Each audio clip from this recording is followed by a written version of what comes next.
আমন্ত্রণ দীপ্ত সংবাদে, সাথে আছি আমি তারান্নুম জ্যোতি। শুরুতেই জানাবো সংবাদ শিরোনাম। নতুন সংবিধানের জন্য গণপরিষদ নির্বাচনের দাবি এনসিপির, আবার রাজপথে নামার হুঁশিয়ারি। যারা নির্বাচন বিলম্ব করতে চায় তারা গণতন্ত্রের পক্ষের শক্তি নয়, মন্তব্য সালাউদ্দিন আহমেদের। সাম্প্রদায়িক সম্প্রীতি দেশের ঐতিহ্য, ভবিষ্যতে আরও দৃঢ় হবে, জন্মাষ্টমীতে আসা সেনাপ্রধানের। পাইপলাইনে চট্টগ্রাম থেকে ঢাকায় জ্বালানি তেল সরবরাহ শুরু, প্রতি বছর আসবে 50 লাখ টন।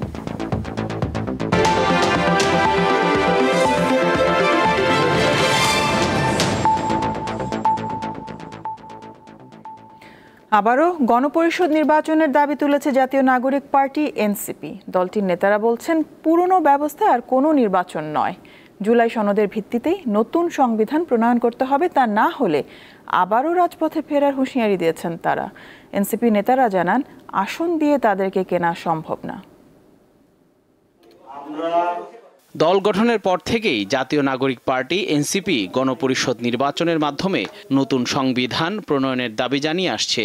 জোরালোভাবে সেই দাবি ফের সামনে আনলো দলটি। এর মাধ্যমে বাংলাদেশে ফ্যাসিজম কায়েম করা হয়েছে, আর এটা রচয়িতা হলো বাংলাদেশ আওয়ামী লীগ শেখ মুজিব। শনিবার বিকালে রাজধানীর বাংলা মোটরে এনসিপির অস্থায়ী কেন্দ্রীয় কার্যালয়ে জুলাই সনদ বাস্তবায়নে গণপরিষদ নির্বাচন শীর্ষক এক আলোচনা সভার আয়োজন করা হয়। সভায় রাজনৈতিক পরিস্থিতি নিয়েও মত দেন এনসিপি নেতারা। সমালোচনা করেন অন্তর্বর্তী সরকারের। এই যে আমাদের নোবেল লরিয়েট ইউনূস স্যার, বাংলাদেশের মানুষ আমার চোখে পড়ে না, আমার লন্ডন যেতে হয়। লন্ডনে গিয়ে সিজদা দিয়েছেন, সিজদার মাধ্যমে অনুরোধের মাধ্যমে আদেশ পেয়েছেন এবং সেখানে একটা প্রেস রিলিজের মধ্যে জানিয়েছেন বাংলাদেশে ফেব্রুয়ারিতে ইলেকশন হতে হবে, কোন ইলেকশনে সংবিধানের অধীনে। এনসিপি নেতারা বলেন, পুরনো ব্যবস্থায় আর কোনো নির্বাচন নয়, আগামীতে যদি কোনো নির্বাচন হয় তাহলে সেটা হবে গণপরিষদ নির্বাচন। সংকটের একমাত্র সমাধান এটাই। সামনে যে নির্বাচন হবে সেই নির্বাচন নতুন ব্যবস্থার ভিত্তিতে সে নির্বাচন আয়োজন করতে হবে। আমরা কিন্তু রাজপথের মানুষ, রাজপথে ফিরে যেতে আমাদের 1 সেকেন্ড সময় লাগবে না। নির্বাচন প্রয়োজনে 2 মাস পরে দেন, কিন্তু অবশ্যই সেটা গণপরিষদ নির্বাচন হতে হবে। আর এনসিপি কোন আসন সমঝোতার রাজনীতি এ পর্যন্ত করেও নাই, কোনোদিন করবেও না। এনসিপি নেতাদের দাবি, ইতিহাস থেকে শিক্ষা না নিলে আবারও বড় ধরনের সংকট দেখা দেবে। ইতিহাস থেকে শিক্ষা না নেন তাহলে সেই সুদূর প্রবাসে আপনাকে পড়ে থাকতে হবে। জহুরুল মোহসান, দীপ্ত সংবাদ, ঢাকা। যারা নির্বাচন বিলম্ব করতে চায় তারা গণতন্ত্রের পক্ষের শক্তি নয়, তবে একটি সুষ্ঠু নির্বাচনের জন্য শুধুমাত্র সরকার বা ইসির সদিচ্ছাই নয়, রাজনৈতিক দলগুলোর মধ্যে ঐক্যমত্য থাকা প্রয়োজন। শনিবার রাজধানীতে আলাদা অনুষ্ঠানে এসব কথা বলেন বিএনপি নেতারা। নির্বাচন কমিশনের ঘোষণা অনুযায়ী আগামী সপ্তাহেই আসতে যাচ্ছে ত্রয়োদশ জাতীয় সংসদ নির্বাচনের রোডম্যাপ। কিন্তু সম্প্রতি নির্বাচন নিয়ে রাজনৈতিক দলগুলোর নানা ধরনের বক্তব্য জনমনে নানা অনিশ্চয়তা তৈরি করেছে। জাতীয় নির্বাচন নিয়ে সেই সংখ্যা ছুঁয়ে গেছে দেশের অন্যতম প্রধান দল বিএনপির মধ্যেও।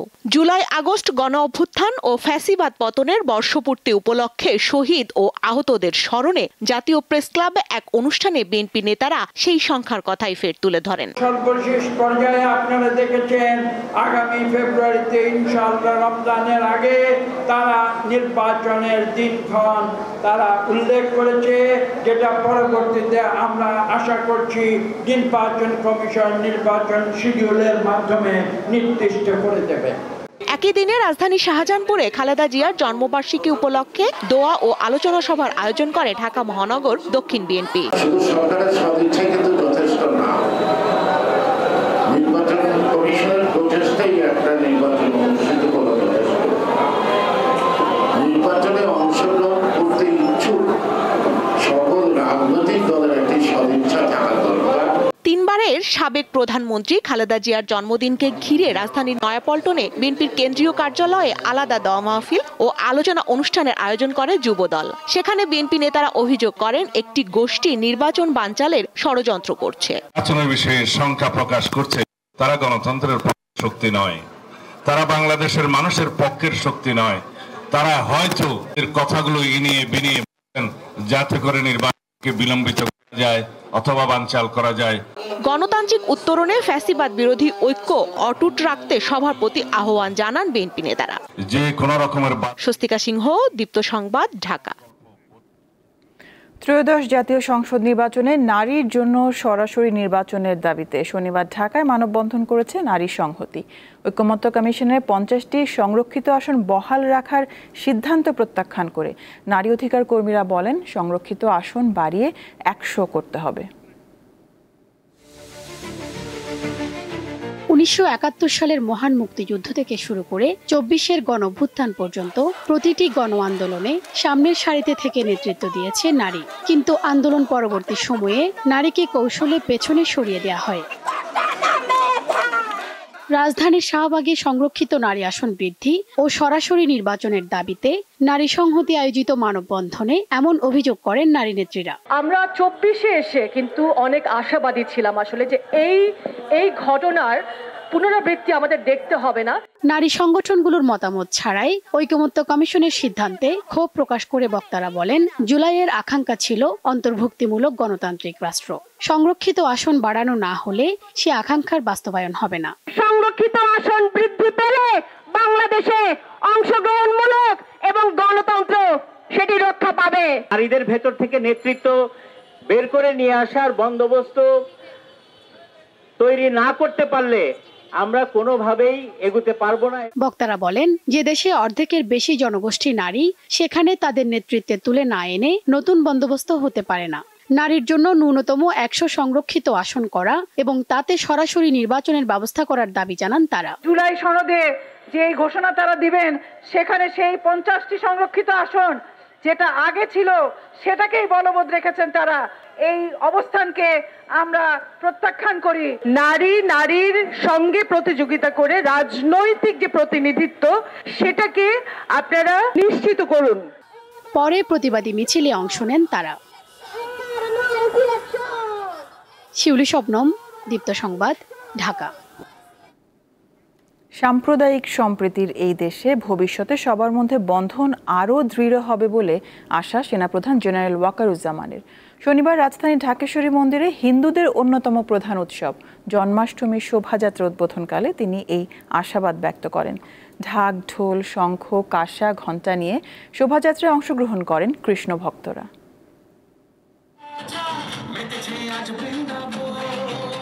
জন্মাষ্টমী সনাতন হিন্দু ধর্মাবলম্বীদের অন্যতম প্রধান উৎসব। হিন্দু পঞ্জিকা মতে সৌর ভাদ্র মাসের কৃষ্ণ পক্ষের অষ্টমী তিথিতে জন্মগ্রহণ করেন হিন্দু অবতারদের উৎস ভগবান শ্রীকৃষ্ণ। সেই জন্মতিথি অনুযায়ী এই দিনটির নাম জন্মাষ্টমী। এ উপলক্ষে দেশের অন্যান্য স্থানের মতো রাজধানীতেও শতাব্দী প্রাচীন সাংস্কৃতিক ঐতিহ্য জন্মাষ্টমী মিছিল বা শোভাযাত্রা বের করা হয়। এর সাথে জড়িয়ে আছে ঢাকা শহরে 400 বছরের ইতিহাস। বিপুল আনন্দ, উৎসাহ, উদ্দীপনার মাধ্যমে জন্মাষ্টমী উদযাপন করে ভক্ত দর্শনার্থীরা। ঢাক, ঢোল, শঙ্খ, কাঁসা, ঘণ্টা নিয়ে শোভাযাত্রায় অংশগ্রহণ করেন ভক্তরা। একটি বছর অপেক্ষা করে থাকি এই শুভ দিনটির জন্য। সারা পৃথিবী মানুষের বসবাসযোগ্য হয়ে উঠুক, এটাই আমাদের চাওয়া। সারা আমরা সুখে শান্তিতে সুস্থভাবে বেঁচে থাকতে পারি, এই আশা। অত্যাচারীর বিরুদ্ধে দুর্বলের অধিকার প্রতিষ্ঠা ও দুষ্টের দমন ও সৃষ্টের লালন করতে পৃথিবীতে আবির্ভূত হয়েছিলেন শ্রীকৃষ্ণ। এই বিশ্বাস পোষণ করেন সনাতন ধর্মাবলম্বীরা। শনিবার রাজধানীর ঢাকেশ্বরী মন্দিরে কেন্দ্রীয় জন্মাষ্টমীর অনুষ্ঠানে যোগ দেন 3 বাহিনীর প্রধানরা। এ সময় সম্প্রীতির এই বন্ধন আরো দৃঢ় হবে বলে জানান তারা। কোনো ধর্ম, জাতি, বর্ণ, গোত্রের মধ্যে কোনো ভেদাভেদ থাকবে না। এই দেশ সবার, এই দেশের সবাই আমরা এই দেশের নাগরিক। পারস্পরিক ভালোবাসা ও সহনশীলতার মাধ্যমে আমাদের দেশকে আরো শক্তিশালী করে তুলব। আজকের এই মিলন মেলা আগামী দিনে দেশমাতৃকার উন্নতি, সমৃদ্ধি ও সার্বিক কল্যাণে গুরুত্বপূর্ণ অবদান রাখবে। পরে মোমবাতি প্রজ্বলনের মাধ্যমে 3 বাহিনীর প্রধান জন্মাষ্টমীর শোভাযাত্রার শুভ উদ্বোধন করেন।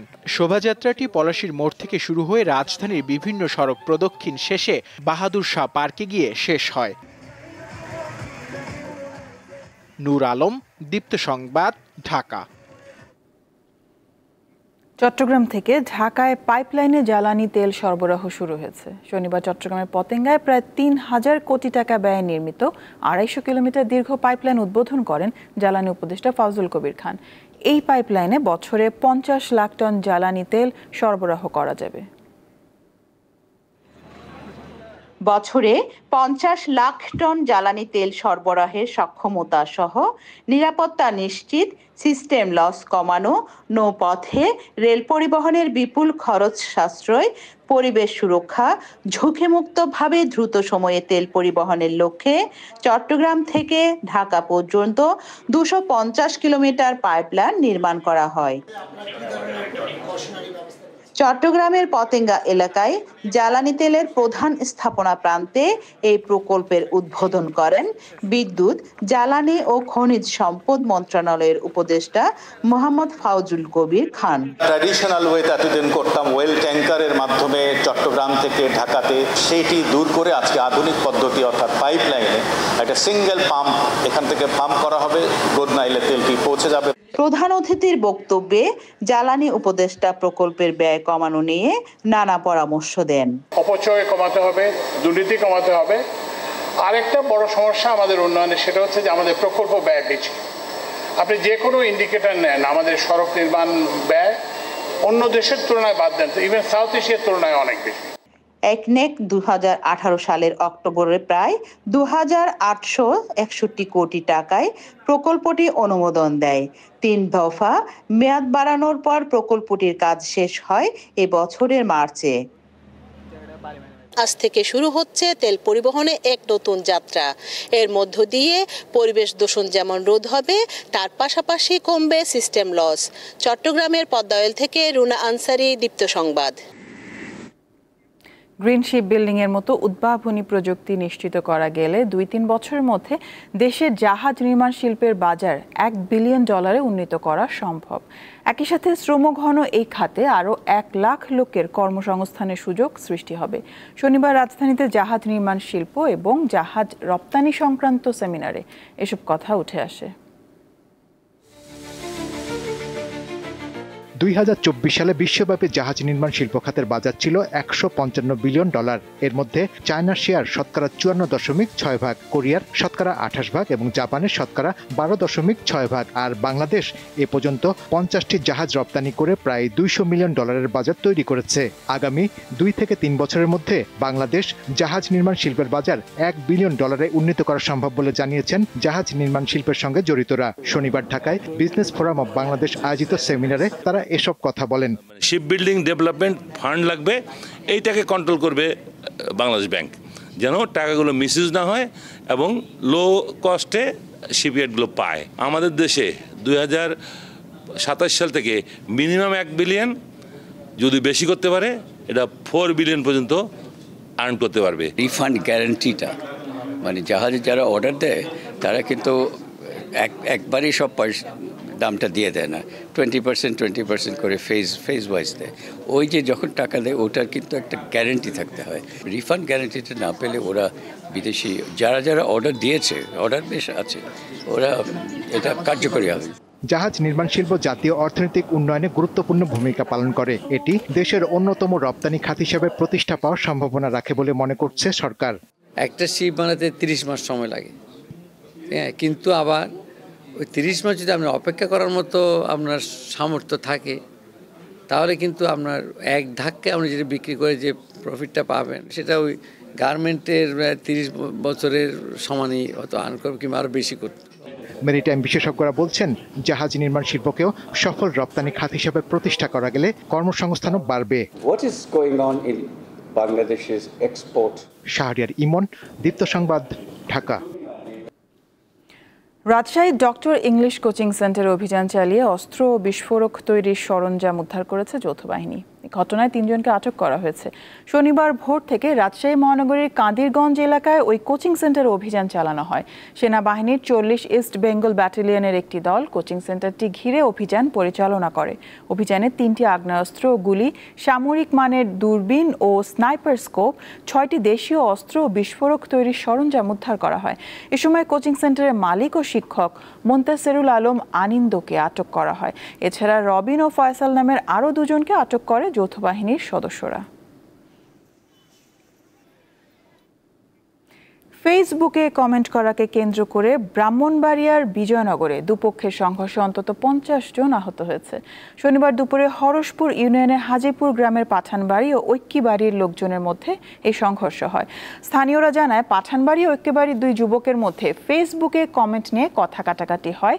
এর জেরে গত 14 আগস্ট ঐক্যবাড়ির আরজু মিয়া ও আকলিমা বেগমের ওপর অতর্কিত হামলা করে পাঠানবাড়ির লোকজন। এই ঘটনার পর উভয় পক্ষের লোকজনের মধ্যে উত্তেজনা বিরাজ করছে। শনিবার সকালে উভয় পক্ষের লোকজন দেশীয় অস্ত্রশস্ত্র নিয়ে সংঘর্ষে জড়িয়ে পড়েন। পরে পুলিশ পরিস্থিতি নিয়ন্ত্রণে আনে। সিলেটের কোম্পানিগঞ্জে সাদা পাথর লুটের ঘটনায় 5 জনকে গ্রেপ্তার করা হয়েছে। এর মধ্যে 3 জনকে তাদের বাড়ি থেকে এবং অন্য 2 জনকে ক্রাশ করা সাদা পাথর ট্রাকে নিয়ে যাওয়ার পথে চেকপোস্ট থেকে গ্রেপ্তার করা হয়। পুলিশ জানায়, পাথর লুটের ঘটনায় কামাল মিয়া, আবু সাইদ, আবুল কালাম, ইমান আলী ও জাহাঙ্গীর আলমকে গ্রেপ্তার করা হয়েছে। সবাইকে খনিজ সম্পদ অধিদপ্তরের করা মামলায় গ্রেপ্তার করা হয়েছে।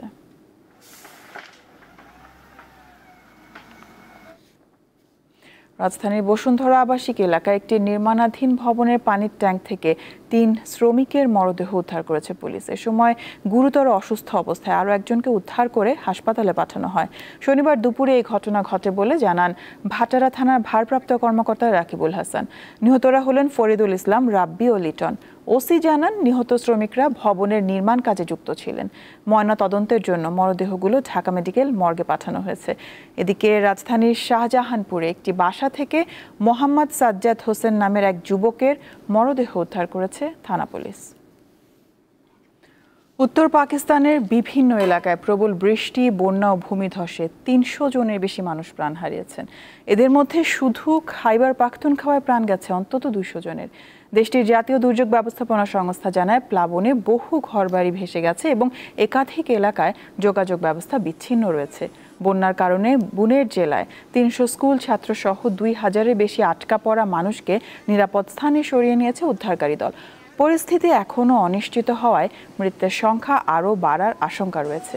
এছাড়া বুনের জেলায় জরুরি ব্যবস্থা ঘোষণা করা হয়েছে। দীর্ঘ 3 ঘন্টা আলোচনার পরও ইউক্রেনে যুদ্ধবিরতি চুক্তিতে পৌঁছাতে পারেননি ট্রাম্প ও পুতিন। আলাস্কায় বৈঠক শেষে 2 নেতার যৌথ সংবাদ সম্মেলনে যুক্তরাষ্ট্রের প্রেসিডেন্ট বলেন, এখনও চুক্তি হয়নি, তবে আলোচনায় ব্যাপক অগ্রগতি হয়েছে।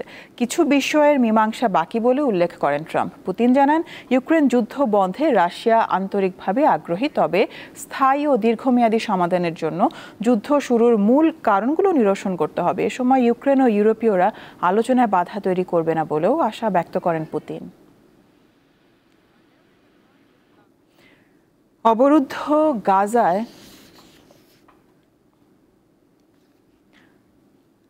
হামলা চালিয়ে অন্তত 51 ফিলিস্তিনিকে হত্যা করেছে ইসরায়েল। এই হামলায় আহত হয়েছে আরও 369 জন। 2023 সালের অক্টোবরে আগ্রাসন শুরুর পর থেকে এ নিয়ে ইসরায়েলি হামলায় মোট নিহতের সংখ্যা বেড়ে 62,000-এর কাছাকাছি পৌঁছেছে। এদিন অনাহারে আরও একজন শিশু মারা গেছে। এতে গাজায় ক্ষুধাজনিত কারণে মৃত্যু বেড়ে 240 জনে দাঁড়িয়েছে, যার মধ্যে রয়েছে 107 শিশু। গাজা সিটির বিভিন্ন অঞ্চলে নতুন করে ব্যাপক হামলা শুরু করেছে ইসরায়েলি বাহিনী। জাতিসংঘ জানিয়েছে, মে মাসের শেষের দিক থেকে এখন পর্যন্ত গাজায় ত্রাণ নিতে গিয়ে কমপক্ষে 1760 জন ফিলিস্তিনি নিহত হয়েছে। শেষ করব দীপ্ত সংবাদ শিরোনামগুলো জানাবো আরও একবার। নতুন সংবিধানের জন্য গণপরিষদ নির্বাচনের দাবি এনসিপির, আবার রাজপথে নামার হুঁশিয়ারি। যারা নির্বাচন বিলম্ব করতে চায় তারা গণতন্ত্রের পক্ষের শক্তি নয়, মন্তব্য সালাউদ্দিন আহমেদের। সাম্প্রদায়িক সম্প্রীতি দেশের ঐতিহ্য, ভবিষ্যতে আরও দৃঢ় হবে, জন্মাষ্টমীতে আসা সেনাপ্রধানের। পাইপলাইনে চট্টগ্রাম থেকে ঢাকায় জ্বালানি তেল সরবরাহ শুরু। প্রতি বছর আসবে 50 লাখ টন। এই ছিল এখনকার মতন। আমি তারান্নুম জ্যোতি বিদায় নিচ্ছি। দর্শক আরও তথ্য বিনোদনের সংবাদ জানতে যুক্ত থাকুন দীপ্ত টিভির ডিজিটাল প্ল্যাটফর্মগুলোতে। এতক্ষণ সাথে থাকার জন্য ধন্যবাদ সবাইকে।